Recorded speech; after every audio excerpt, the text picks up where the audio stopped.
Wait, no one's in yet? What are you doing? I'm snapping this pitch. Oh. Are people... Alright, there's 8 people, 14, 35, 60, 72, 85, 99. Okay, you can start. Okay, hello everybody. I'm Milo Yiannopoulos. I'm a columnist and the technology and social justice editor of You're literally just here for diversity. Shut the fuck up. I'm the technology and social justice editor for Breitbart News, America's best conservative news outlet. I'm very incensed by JCPenney. This is JCPenney.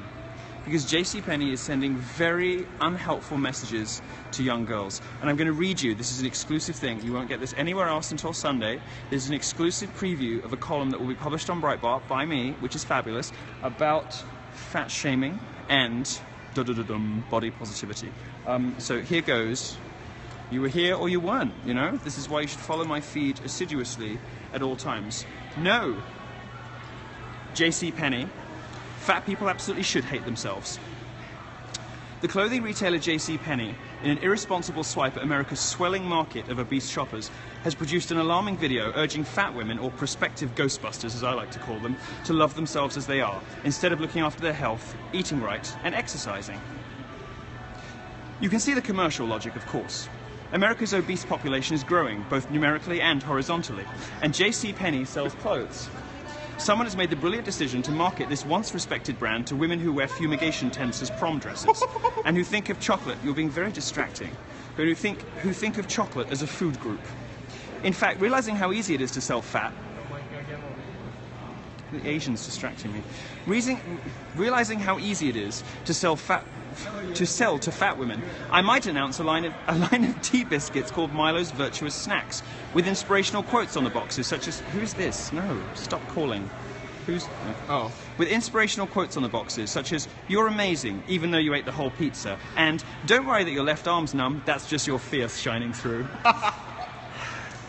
They're $19.95 for a box of 10, but you can't put a price on a woman's self-esteem or well-being. Well, JCPenney has, in fact. But don't look around, it's fine. We have freedom of assembly and freedom of speech here, okay? We're in Alaska. Nobody can stop you doing anything in Alaska.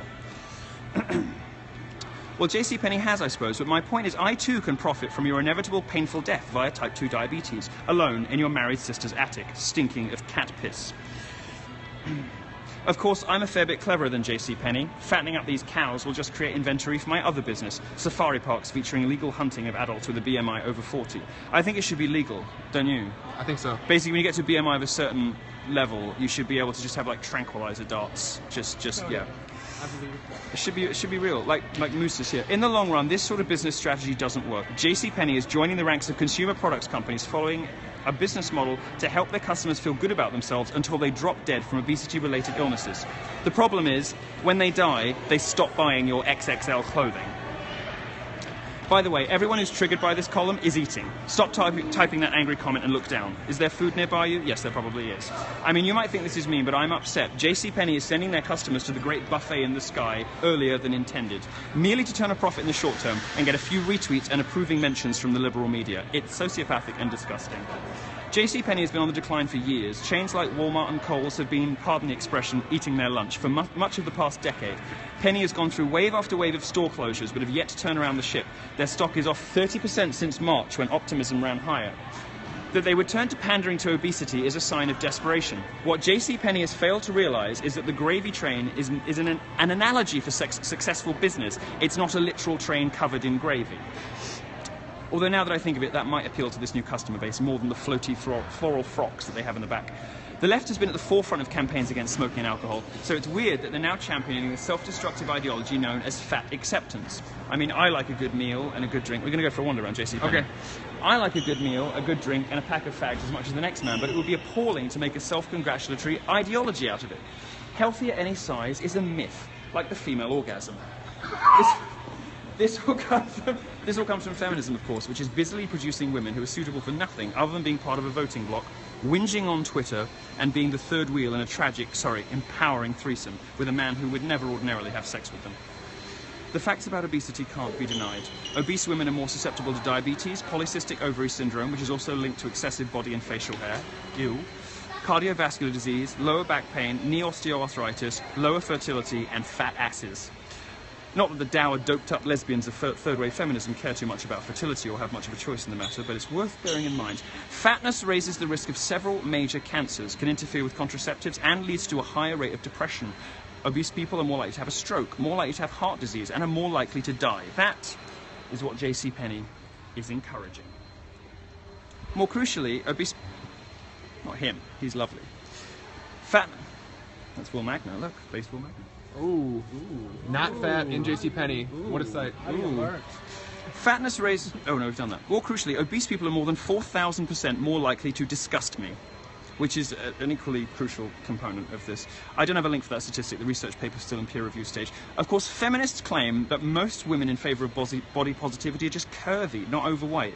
But that's unlikely. According to the latest statistics, over 60% of American women are obese. That's more than men.